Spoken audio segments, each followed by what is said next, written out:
Francis Ford Coppola is perhaps the finest filmmaker working today, with credits that include The Godfather, The Godfather 2, The Conversation, and Apocalypse Now. He is a showman in the finest of Hollywood traditions. Not only are his films thrilling, but the events surrounding the release of those motion pictures equally thrilling, and that's certainly the case with his most recent film, One from the Heart. Please welcome Francis Ford Coppola.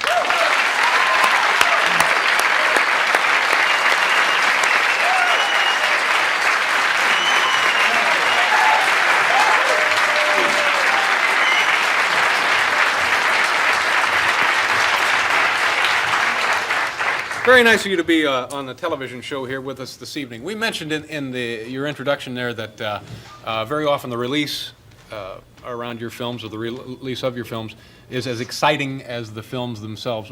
Why is that, do you suppose?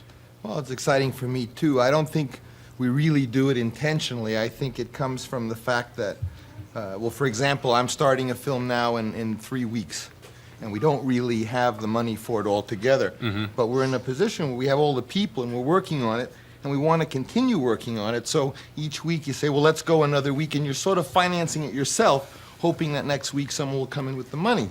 And what happens is then you get so far deeply into the production that you sort of have to go all the way, and then suddenly someone says, well, you owe $14 million. Now, you raise an interesting point there that people who fancy themselves artists probably could understand, but people who fancy themselves businessmen are probably going, Francis, that's how you get into trouble. Get the money first, then go to work.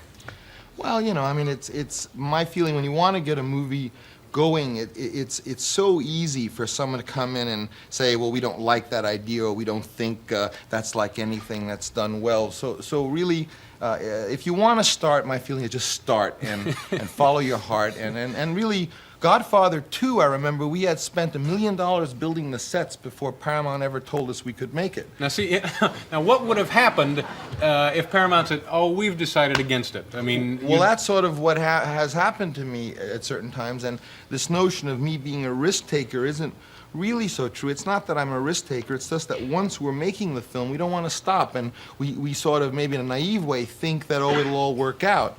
And we really just keep, you know, like what would happen if they said, look, the money for the show is gone now, and do you want to keep doing it, or should we tell the audience to leave? And I mean, we say, let's do the show and worry about it when it's all over. Yeah. You know, and that's really how it is. It's the risk part is the least important. We're not thinking about that. We're thinking about the film.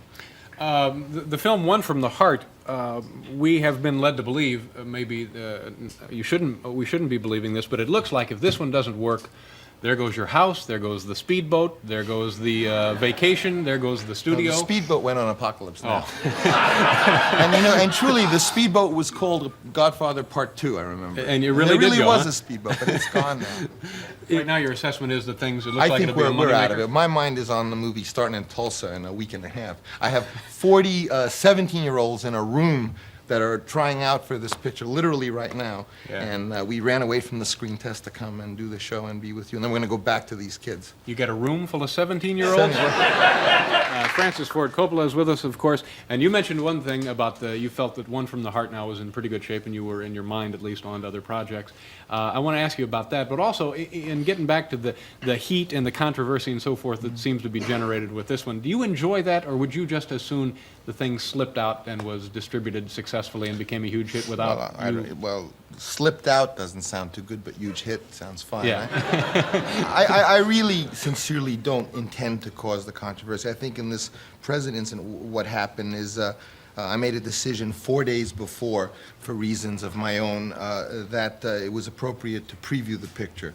And preview the picture, it has to do with the fact that when you make a movie, not unlike the theater, you need once in a while an audience to come in near the end to help you decide those final things. And the way the movie business is now and the critical press, if you try to sneak it in Minnesota, someone will sneak in and there will be a review that appears saying that it's a disaster, which, for example, happened to Steven Spielberg on Close Encounter, that someone snuck in and this first early report. And those kind of reports, I mean, sweep through the financial aspect of the film like a tornado. the wives of the bankers read them, and suddenly you're trying to finish the film, and you're finding that people get frightened, you know. And I do think it's a tradition to allow people to preview a picture without writing reviews. And I got so angry that it is now impossible that I said, let's preview it in New York in the Radio City Music Hall, so there'll be enough seats. Okay, let's briefly mention what you were reacting to. Somebody, and I'm not clear who, took a rough cut of the film and previewed it at a Photomat or something, didn't they? I mean, it was... Along that idea. It has to do with things that are not that interesting, related to the fact that the exhibitors in some states, by law, by state law, have required that if you want to book the picture, you must show it to them so that they can choose whether they like it or not. Now, they become the only people in show business who demand the right to see the film. I mean, the actors, when they're in it, they, of course, are going on good faith, and the director doesn't know how it's going to turn out. The distributor invests a lot of money. So, in some ways, I feel the exhibitor is out of line. And what happens, of course, is that the film is shown 6 months before it's finished. You ever see a suit before it's done? When those guys come out with the threads hanging out and the lining showing? That's what a movie looks like. And in this case, since it was a film told by songs, 20 songs, the songs were not in yet. And someone, of course, some enterprising reporter went around and asked all the exhibitors what they thought of it, and a couple of guys said it's the worst film I've seen in 30 years, which was interesting because the same guys had said that Apocalypse Now was the worst film they saw in 30 years, which means this was only the worst film they had seen in 3 years, as I saw. This movie, One from the Heart, was done entirely in your house, your facility, your own studio. Our studio in Hollywood Zoetrope Studios is like it's not even the American Motors of the movie industry. It's kind of the Vespa. But we've been in business 12 years. We've never made a flop.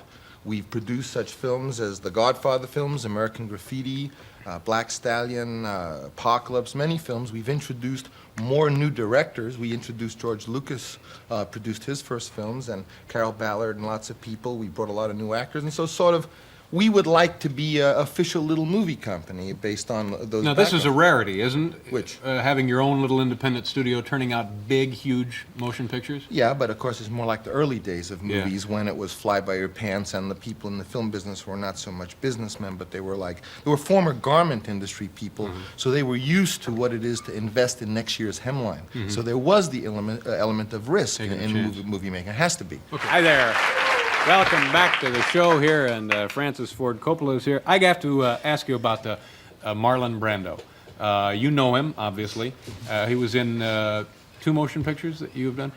Is he a fun guy to be with? Very much so. You know, he's really a wonderful man. He's like a big kid in a way, and really? He's extremely intelligent. I mean, beyond his talent for his films, I mean, you can talk to him about all kinds of things and really feel you come away having learned something. But is it tough does a guy like that take any kind of direction at all, or does he just show up, roll out of the car and do it, and that's it? Absolutely, that kind of actor who is so relaxed and so secure, really all he wants from a director is, he said to me, oh, Francis, say more angry, or less angry, and that's how he does. That's not bad, by the way.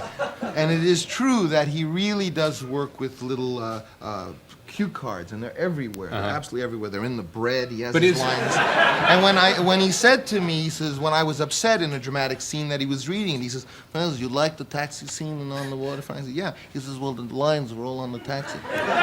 True. But don't you? Now I know this is stupid, but for that kind of dough, he ought to memorize it, don't you think?